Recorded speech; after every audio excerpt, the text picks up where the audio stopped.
Well, all right, Matt, here we are. I feel like most of my engagement with you is, text through communities like the Metaverse Minds on WhatsApp or watching the amazing things that you're doing with NFTs for good. I've been wanting to bring you on the NFT.NYC YouTube page to interview you for quite some time. I'm so glad we made time for it. And I just have a ton of honor for what you do with NFTs for Good and what you've created at NFT Now. For those that don't know who you are, can you please introduce yourself, talk about NFT for a moment, and then we'll dive into just using NFTs for advocacy and activism, and we'll have that conversation after the brief introduction. Love that. Thank you. Thank you, Ian. Glad to be here as well. And so I'm Matt Medved. I'm the co-founder and CEO of NFT Now, premier digital media publication for NFT coverage and curation. Prior to that, I worked in the nonprofit space and also in the music media space. In 2015, I founded Billboard Dance, Billboard's dance and electronic music brand. And that was when I met guys like Blau and RAC, who really during that period kind of introduced me to the crypto space at large and what was going on there. I've dabbled in crypto since 2013, but really started to get to understand how it could really empower creatives back then during that 2016 to 2018 kind of bull run period, and was doing a lot around music and blockchain and figuring out how that could empower creators. And NFTs ended up being the missing puzzle piece for that. So after that, I ran Spin Magazine as editor-in-chief, and I was actually running content at Modern Luxury, the lifestyle publisher, when Blau pulled me down the NFT rabbit hole in fall of 2020. And for me, it was technology I've believed in for a very long time, finally disrupting the fields I'm actually passionate about: music, art, culture, because I'm not a finance guy at the end of the day. That's not what gets me excited. What gets me excited is creatives and empowering them. And so one thing that a critical component of it with NFTs is the fact that it has that potential to empower creators. So I became kind of singularly focused on NFTs, and with my co-founders, Alejandro and Sam, founded NFT Now at the beginning of 2021. And it's been an amazing journey as we look. Our mission is to empower the creators of culture and help drive mainstream adoption. So we want to be a trusted resource for the community and for the next billion people to enter Web3 through NFTs. One of the big things that you focus on is Web3 for good, NFTs for good, for activism, making a difference. Part of that is because your background's in nonprofits, and so that always sticks with you. A couple of ones that we were just talking about is like the Ukrainian DAO and Free Ross DAO. Can you just share a bit of your perspective of decentralized autonomous organizations that are formed for the sake of doing good, of making a difference, of activism, of philanthropy, of nonprofit work, and your thought of kind of where these are at and where this development and this kind of diverse approach to this industry is likely to go? Yeah, absolutely. So I have this background in nonprofits. When I was doing a lot of international journalism, I was seeing a lot of, I was really struck by just so many of the social issues that I kept encountering and feeling like I was writing the same story multiple times. I had a very formative experience living in Cape Town, South Africa, and covering some of the social issues there. And saw nonprofits as an area to be able to affect meaningful change.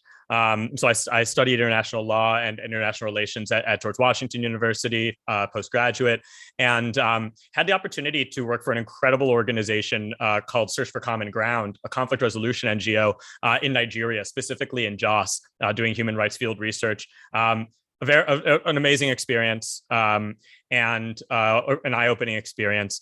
I did a lot of grant writing for them as well after the fact, after I returned to the States.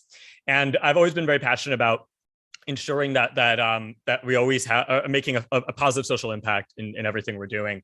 And but one thing that those experiences did open my eyes to was just the very bureaucratic nature of the nonprofit world, and how reliant it is especially when it comes to a fundraising perspective, on a small handful of donors, and also centralized government or non-governmental bodies. I remember writing grants to the State Department, to USAID, and look, not a knock on any of those organizations, but they're certainly not as nimble or as able to respond quickly, efficiently, and with a timely fashion as what I've seen when it comes to Web3 activism. So it's been very exciting to me to see organizations like the DAOs that you mentioned forming around pressing issues and timely events to make a social impact. And it's been actually like a breath of fresh air. Because I think there's a huge opportunity, even for some of the more traditional NGOs and nonprofits, to diversify their funding, to be able to engage communities and not be so reliant on the same kind of old guard when it comes to fundraisers and donors. And then, I also think that we're going to see a whole new generation of Web3 native organizations, whether they're DAOs or whether they are centralized in nature to some degree, forming to create social good around philanthropy, around activism. And so I'm just incredibly impressed with figures in the space like Nadia from Pussy Riot, and what she and Trippy and the others involved did with Ukraine DAO. That's a cause that's very close to my heart. My father's side is from Ukraine, and to see what that kind of mobilization in such a small time period from so many different people was just incredibly inspiring to see, given my background in the more traditional side of nonprofits. And that's something that we supported from NFT Now in terms of editorial coverage. We did Twitter Spaces with Nadia and with the team. And I actually, I also actually auctioned off one of my own NFTs, some of my own writing, a poetry and a photograph I'd taken, with all of that going to Ukraine DAO, just because, it was important for me to feel like I was contributing personally to the cause. But I think it's an incredibly bright future for at the intersection of Web3 and philanthropy, and I am really excited by the prospect for applying these kind of mobilization and organization around many different causes, large and small, because the real promise of, I think, Web3 is making good on the original promise of the internet, which was that geographical borders and barriers shouldn't matter. We can all come together around causes, no matter how niche. If you can find people who believe in the same thing you do, you can come together. And the fact that we can do so in a way that can actually fund and empower organizations on the ground is something that's very exciting, because there's a lot of, as you can imagine, in the traditional NGO nonprofit space, there's a lot of yellow tape and bureaucracy and the like that can get in the way. So, it's an area that I think we've only scratched the surface of. And I'm personally quite passionate about ensuring that we continue to spotlight and support as the space evolves. I'm always intrigued by your thought process and how you articulate things. I'm so glad that you're a part of this community. I want to ask this final question. I could ask so many questions. I want to ask this because I'm really intrigued by your perspective on the individual that funds NGOs and the organizations that are seeking philanthropists to fund them. Yep. Now, the individuals that are the conduit giving their resources to a nonprofit organization, their motivation and their experience is going to be totally disrupted by Web3. And the organizations, the nonprofits, they're constantly asking people for money and give your money to us and we'll do these good things. They're completely going to be disrupted as well. When you look at the disruption for the individual philanthropists and the organization that's seeking philanthropy and to the resources, how do you see the disruption playing out? And what's the most positive ways that these organizations and individuals will have things change in their experience, in your perspective? Well, I think it's something akin to what we've seen, even in like the creative space with the disempowerment of gatekeepers and old hierarchical structures. When I talk about like the traditional art world, you look at the major auction houses who went from really getting to dictate, and like the major galleries to really getting to dictate which artists get to reach that rarefied air and like and break through.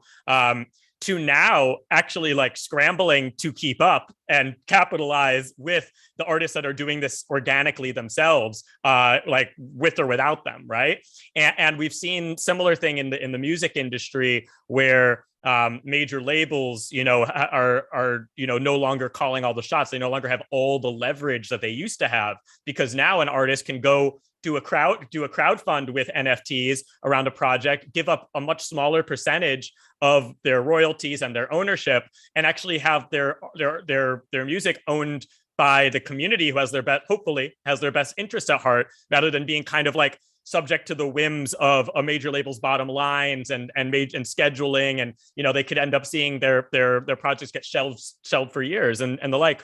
And so I think that analogy rings true in this case too. I think that there are a lot of NGOs and nonprofits that have relied on the same donors and the same special interest groups for a long time for their funding. And again, I'm not demonizing anyone. Like, a lot of these people have they're acting in good faith. They have the best interests at heart. But when you only have so many sources of funds, it means that you're quite limited in your scope, and you are beholden most likely in some ways to the agenda of those donors. And what's amazing about the idea of DAOs and a decentralized model where many people from all over can contribute is that it gives you alternatives. It gives you the opportunity to really, I think, kind of, rather than necessarily like tailoring your pitch to the donors, you get to make your pitch based on your beliefs, and then people who believe similarly can